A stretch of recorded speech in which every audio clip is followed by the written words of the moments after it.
ఈ రకంగా రాణించడం ఇది ప్రభుత్వానికే గర్వకారణము.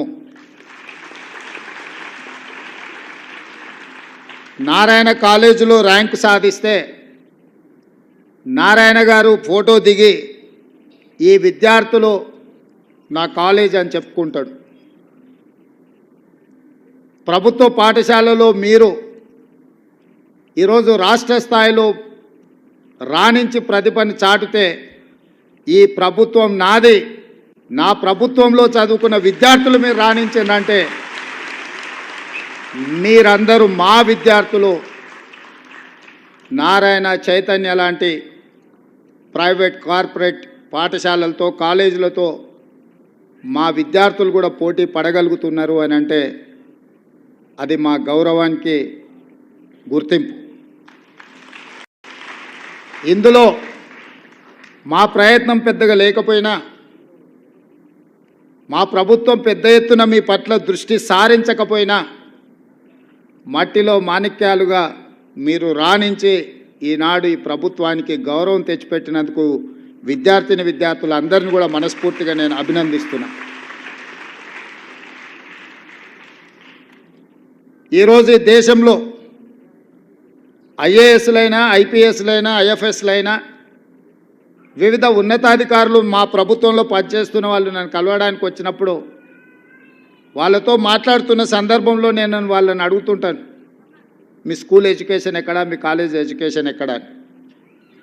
ఎందుకు అని అంటే ఒక అంచనా వేయడానికి వీళ్ళు ప్రభుత్వ పాఠశాలలలో చదివినరా, ప్రైవేట్ కార్పొరేట్ స్కూల్స్లలో చదివినరా అని ఒక అంచనా కోసం నేను అడుగుతుంటా.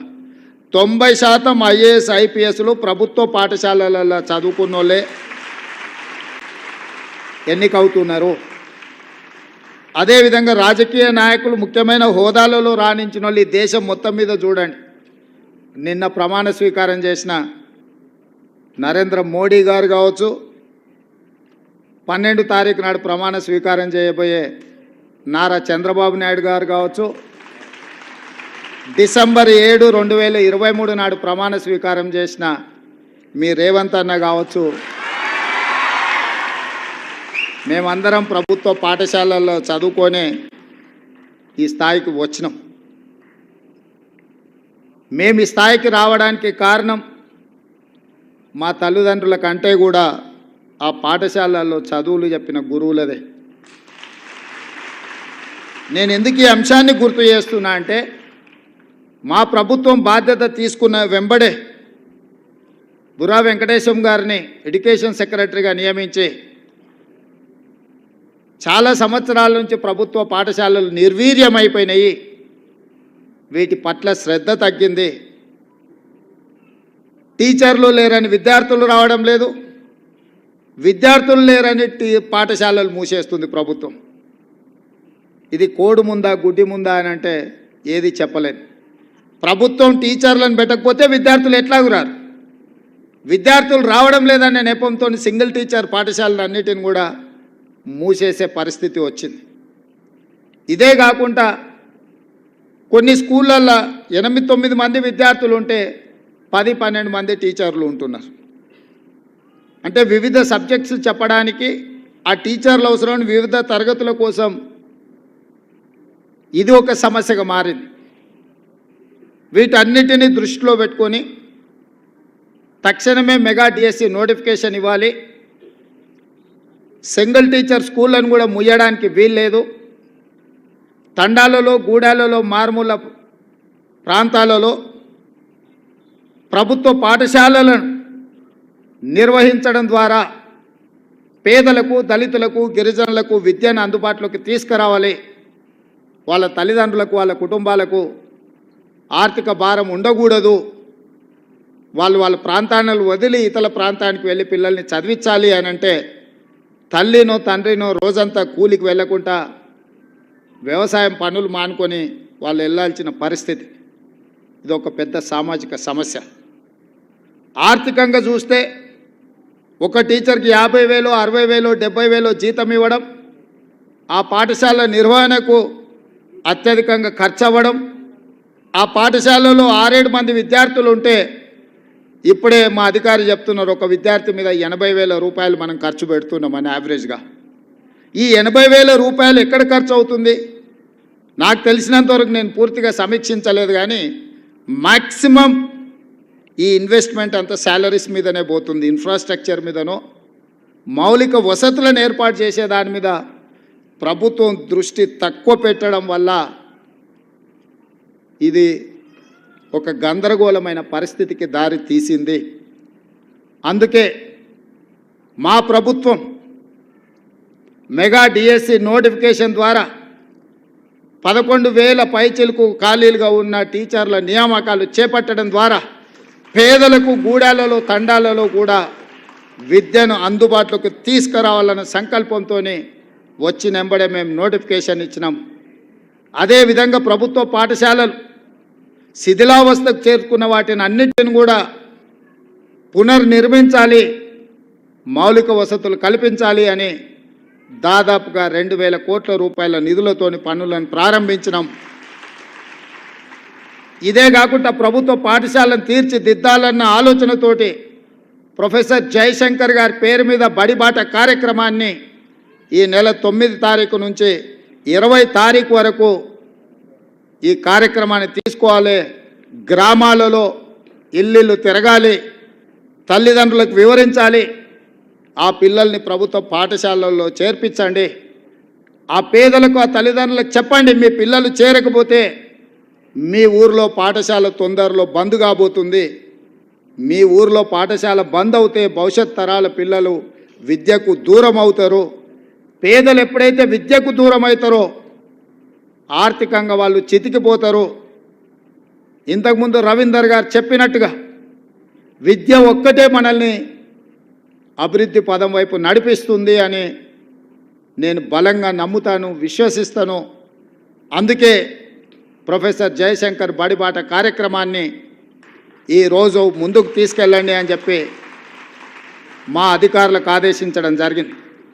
ఇదే కాదు, గ్రామాలలో ఉన్న పాఠశాలల యొక్క నిర్వహణ, మధ్యాహ్న భోజనం నుంచి బడి పిల్లలకి ఇచ్చే బట్టల వరకు ప్రతి బాధ్యత సెల్ఫ్ హెల్ప్ గ్రూప్లకు, అక్కడ ఉండే మహిళా సంఘాలకే అధికారికంగా నేను జీవో ఇచ్చి వాళ్ళకే అప్పచెప్పినాం. ఇవాళ ప్రభుత్వ పాఠశాలలో చదువుకునే పిల్లలకు ప్రభుత్వం ఇచ్చే డ్రెస్సులు మహిళా సంఘాల వాళ్ళే కుట్టి అక్కడ ఉండే విద్యార్థులు ఇచ్చే విధంగా వాళ్ళకే ఇచ్చినాం ఈరోజు.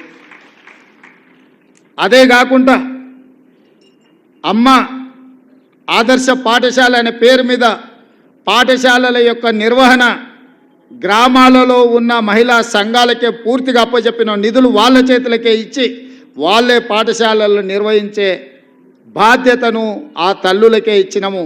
ఎందుకంటే మహిళా సంఘాలలో సభ్యులుగా ఉన్నారు అంటే వాళ్ళు గ్రామంలో ఉంటారు, గ్రామంలో ఉండే ఆ తల్లులే వాళ్ళ పిల్లలని పాఠశాలకు పంపిస్తే వాళ్ళ పిల్లలు చదువుకునే పాఠశాలల్ని వాళ్ళ కుటుంబ సభ్యులుగా భావించి వాటిని తీర్చిదిద్దుతారు అని చెప్పి మధ్యాహ్న భోజన పథకానికి సంబంధించి కూడా బాధ్యతలన్నీ వాళ్ళ చేతుల్నే పెట్టి గ్రీన్ ఛానల్ ద్వారా వాళ్ళ నిధులను విడుదల చేయమని చెప్పి మా ఆర్థిక శాఖ కార్యదర్శికి, మా ఆర్థిక మంత్రికి నేను ఆదేశాలు ఇవ్వడం జరిగింది.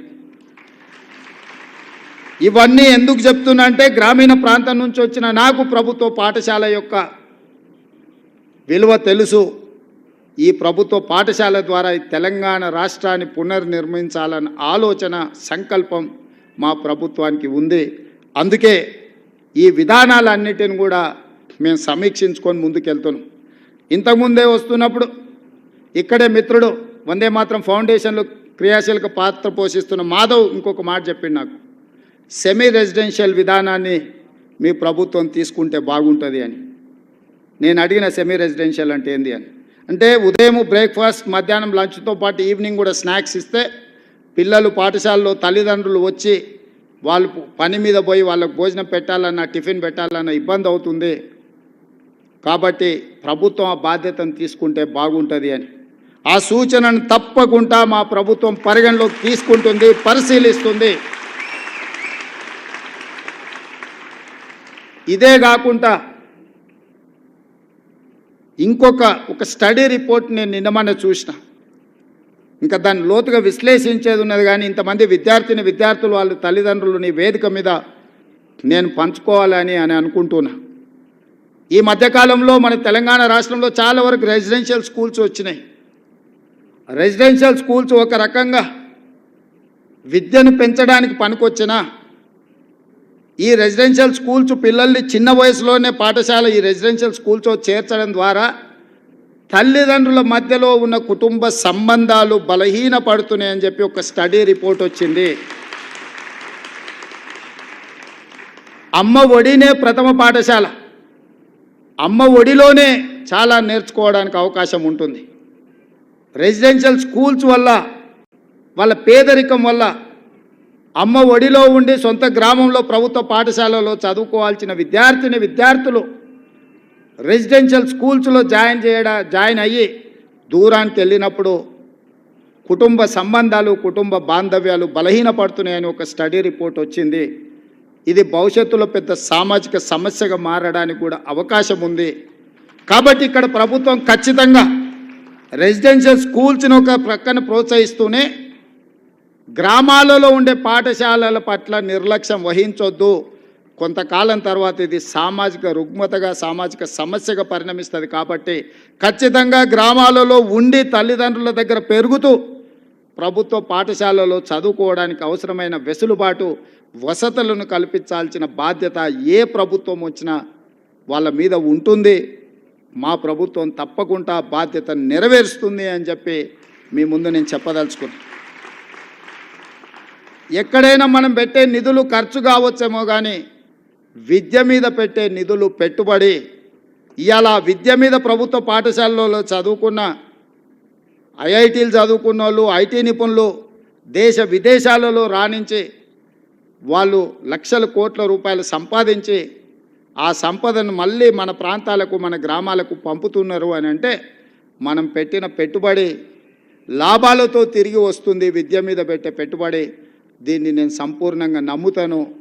అందుకే ఈరోజు మీ కార్యక్రమానికి ఇతర ఏదో కార్యక్రమాలు ఉన్నా ఈ విద్యార్థులను కలవడం కోసం నిన్న ఢిల్లీలో ఉండే యాక్చువల్గా మీ దగ్గరికి నిన్ననే రావాల్సి ఉండే కొన్ని ప్రత్యేకమైన పరిస్థితుల వల్ల మిమ్మల్ని కలవడానికి నేను అవకాశం లేకపోయినా మా అధికారులకు ఆదేశించి ఈరోజు పెట్టండి. తప్పకుండా ఈ ప్రభుత్వ పాఠశాలలో చదువుకున్న విద్యార్థులను కలవడం ద్వారా నాకు మీ అందరితో కలిసే అవకాశం, మీ అందరినీ ప్రోత్సహించడానికి నాకు ఒక స్ఫూర్తి ఉంటుంది.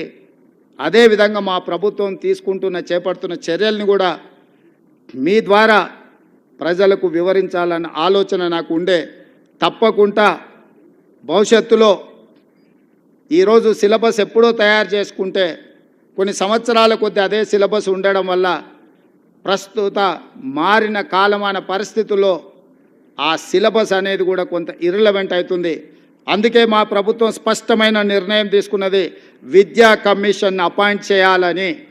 విద్యా కమిషన్ ద్వారా మీ అవసరాలు ఎప్పటికప్పుడు ఎట్లయితే మైనారిటీ కమిషన్, ఎట్లయితే మహిళా కమిషన్ అపాయింట్ చేసి ఎప్పటికప్పుడు వాళ్ళ సమస్యల్ని ఫిర్యాదు చేసుకోవడానికి ఒక అవకాశం కల్పించి ఆ సమస్యల్ని పరిష్కరించడానికి ఎట్లయితే కమిషన్స్ ప్రభుత్వాలకు రికమెండేషన్స్ ఇచ్చి ఆ ప్రభుత్వాల సమస్యలు పరిష్కరిస్తున్నాయో మా ప్రభుత్వం స్పష్టంగా 2 ప్రాంతాలను ప్రత్యేకంగా గుర్తించింది.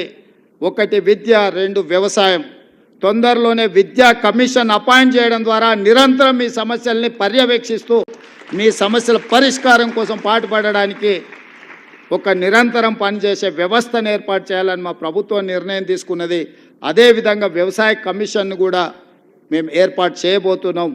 తద్వారా విత్తనాలు కానీ, నకిలీ విత్తనాలు కానీ, ఎరువులు కానీ, సంస్థలు కానీ, ప్రభుత్వాలు కానీ రైతులకు నష్టం జరిగినప్పుడు, రైతులకు అన్యాయం చేసినప్పుడు వాళ్ళ తరఫున ఆదేశాలు ఇవ్వడానికి, వాళ్ళ తరఫున ప్రభుత్వాలకు నివేదికలు చేర్చడానికి కమిషన్స్ అవసరం. ఈ విద్యా కమిషన్ని అదేవిధంగా వ్యవసాయ కమిషన్ని ప్రాధాన్యతతో తీసుకొని మా ప్రభుత్వం వీటిని ఎస్టాబ్లిష్ చేస్తుంది. తద్వారా నిరంతరం ప్రభుత్వ పాఠశాలల్ని పర్యవేక్షించే ఒక వ్యవస్థను ఏర్పాటు చేసి ప్రభుత్వ పాఠశాలల్ని పునర్నిర్మించడం ద్వారా ఈ తెలంగాణ సమాజాన్ని మళ్ళీ పునరంకితం చేస్తూ పునర్నిర్మించాలన్న ఆలోచన మా ప్రభుత్వానికి ఉన్నది. మా ప్రభుత్వానికి భేషజాలు లేవు. ఎవరైనా అనుభవజ్ఞులు ఏదైనా మా ప్రభుత్వం దృష్టికి తీసుకొస్తే తప్పకుండా వాటిని ఆచరించడానికి అమలు చేయడానికి మా ప్రభుత్వం ఎప్పుడూ సిద్ధంగా ఉంటుంది. అన్నీ మాకు తెలుసన్న ఆలోచన మా ప్రభుత్వానికి లేదు. ఎవరైనా ఇందులో ప్రత్యేకంగా స్టడీ చేసిన రిపోర్ట్స్ కానీ నివేదికలు కానీ సజెషన్స్ కానీ మా ప్రభుత్వానికి ఏమి ఇవ్వాలనుకున్నా ఎల్లవేళలా మా అధికారులు అందుబాటులో ఉంటారు. మా అధికారుల దృష్టికి తీసుకొస్తే నేను కూడా వాళ్ళు సూచించిన వ్యక్తులను సంస్థల్ని కలవడానికి నాకు ఎలాంటి అభ్యంతరం లేదు. అందుకే ఈరోజు మిమ్మల్ని అందరినీ ప్రత్యేకంగా కలిసిన సందర్భంగా నాకు చాలా సంతోషం అనిపించింది. ప్రభుత్వ పాఠశాలల్లో కూడా ప్రతిభ కలిగిన విద్యార్థులు ఉన్నారంటే మీ విద్యార్థులు మా ప్రభుత్వం తరఫున ఈ రాష్ట్రానికి గౌరవం తెచ్చిన విద్యార్థులు మళ్ళొకసారి విద్యార్థులకు ఇక్కడికి వచ్చిన 230 మంది అనుకుంటాను విద్యార్థులు ఇక్కడికి వచ్చిండ్రు. మీకు అందరికీ మనస్ఫూర్తిగా అభినందనలు తెలియజేస్తూ, ఇంతకుముందు ఫ్రీ అడ్మిషన్ అనేది అన్నారు, మరి అది ఇంటర్వ్యూసా ఫ్రీనా నాకు అర్థం కాలే. మా బుర్రా వెంకటేశం గారికి నేను ఆదేశాలు ఇస్తున్నా, ఈ 10/10 వచ్చిన విద్యార్థులకు ఫ్రీ అడ్మిషన్స్ కావాలని వాళ్ళు ఒక సూచన చేసిండ్రు. అదేందో నోట్ చేసుకొని వాళ్ళ ఫీ గవర్నమెంట్ పే చేయాలన్నా మాకు అభ్యంతరం లేదు. రెసిడెన్షియల్ కాలేజీలలో వాళ్ళ అడ్మిషన్లైనా తక్షణమే ఆ అడ్మిషన్స్ ఎట్లా వాళ్ళకి ఇప్పించాలనో మా సెక్రటరీ గారు ఇమ్మీడియట్గా దాని మీద దృష్టి పెట్టాలి. భవిష్యత్తులో కూడా ఈరోజు 10/10 సాధించిన విద్యార్థులకు నా సూచన, మళ్ళీ ఇంటర్మీడియట్లో కూడా స్టేట్ ర్యాంక్స్ తీసుకొని రావాలి. చాలామంది 10th క్లాస్లో బాగా వస్తారు, బాగా చదువుకున్నామని ఇంటర్లో జాయిన్ కాగానే కొంత విద్య పట్ల నిర్లక్ష్యం వహిస్తారు. ఈ 10th క్లాస్లో వచ్చిన గవర్నమెంట్ స్టూడెంట్స్ అందరూ ఇంటర్మీడియట్లో కూడా 12th క్లాస్లో కూడా మీరు మంచిగా రాణించాలి. మీరు భవిష్యత్తులో డాక్టర్లు, లాయర్లు, ఇంజనీర్లు, ఐఏఎస్లు, ఐపీఎస్లు కావాలని మేము ఆకాంక్షిస్తూ మీ అందరికీ ఈ ప్రభుత్వం అండగా నిలబడుతుంది. సమస్యల్ని పరిష్కరిస్తాం. ఉన్న సమస్యలు, నిరంతరంగా ఉండే సమస్యలు, వీలైనంత మేరకు మీ సమస్యలను పరిష్కరించి మీకు మా ప్రభుత్వం ఉన్నది, ప్రజాప్రభుత్వం ఉన్నది, ఈ రాష్ట్రంలో ప్రజాపాలన జరుగుతున్నదనే నమ్మకం, విశ్వాసం కల్పించే విధంగా మా ప్రభుత్వం ముందుకు వెళ్తుందని తెలియజేస్తూ మీ అందరి దగ్గర సెలవు తీసుకుంటున్నాను. జై హింద్.